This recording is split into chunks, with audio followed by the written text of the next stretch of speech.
For our project file to work for us, we need to link our tasks together. At the moment, we've created our tasks, we've given them a duration, and they all start on the first day of the project. Now, we could manually adjust everything and say this one's going to move to that day, this one's going to move to that day.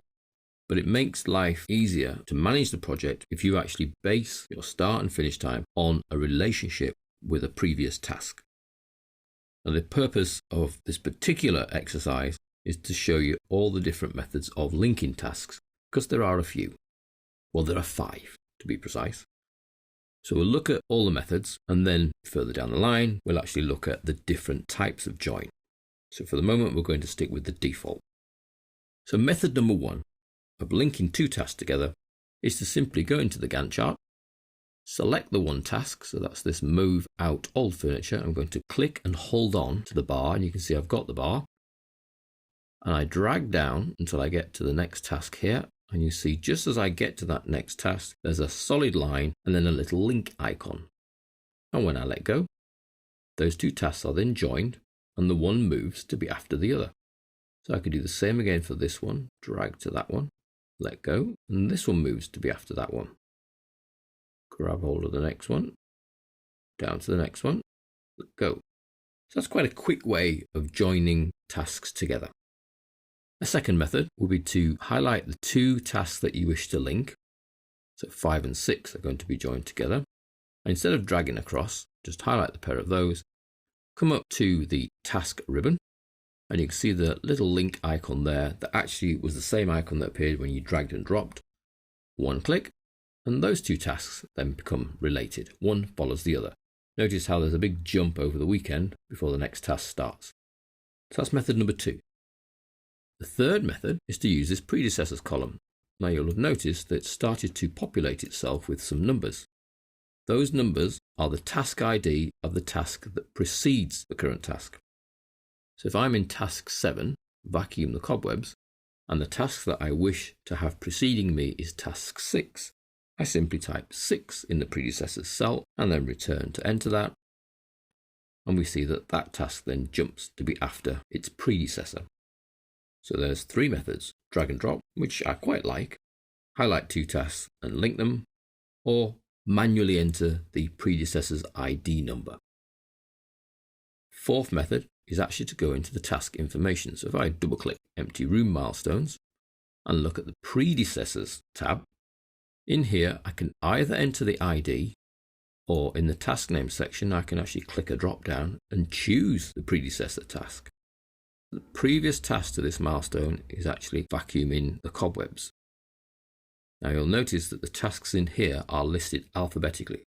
They're not listed in task number order, they're listed alphabetically, which sort of makes them easier to find. I choose vacuum the cobwebs and project fills in the ID. It also fills in the type of task, which the default is finished to start, and we will be exploring the others in the not so distant future. And there's even a lag option, which again we explore. So for the moment, we're just adding the predecessor vacuum the cobwebs, and that then moves my milestone to 1/7. So January the 7th is when the first section will be finished according to my plan, if everything runs chronologically, so one task after another task after another task. Now the fifth and final method for joining tasks together is highlight 2 tasks and the keyboard shortcut of Ctrl F2. We'll join those 2 tasks in a finish to start relationship, so we can see fill the woodwork holes follows on from plaster the walls.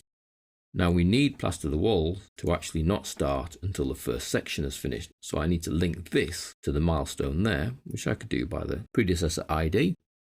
Click into there, type an 8, and we see that then both of these tasks move up because this one must follow this one, and this one's now being told to follow the milestone. Notice the arrow is in black as well because it comes out of a milestone. Now, if you're linking quite a few tasks together, we can do that in one go by highlighting the multiple tasks. So let's say 11 all the way down to 19. So that's the rest of the tasks in this section can all be linked together in one go by selecting all the tasks in one go, and then either using the little link icon or the keyboard shortcut Ctrl F2. Click, and they all get joined, and you can see they all move along nicely chronologically, showing me that January the 25th will be the day that the room is totally prepped. I could then expand the furniture section, tell it it has to follow on from the milestone there. And then we can add in these tasks all consecutively by multiple selecting them in a row and link up. You can see that that section then jumps across. And the last section there, launch night. Have a bath must follow on from the last one in the previous. So that's 26. And then we can simply do this one by doing 28. Then we add our last milestone, project complete. Don't forget we can simply add a milestone by putting 0 in the duration. And that follows on from 29. And our project is looking to complete on January the 31st. So a whole month from start to finish.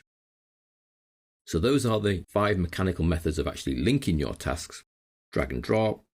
Use the little icon here. That's very useful if you're trying to do multiple tasks because you can highlight a group and then click that icon. Or Control F2 with them highlighted. Or we can go into the task information, which always seems a little long-winded, and put the predecessors in here. Now, if you need to break a link, you simply select the 2 tasks that are linked and choose the little break link here, unlink tasks. And that takes the link away from those 2, and you'll see that this task is shot over this way, which means all of the ones that are linked to it are also shot this way. So that's the process. What we now need to look at are the 4 different types of link that can be created.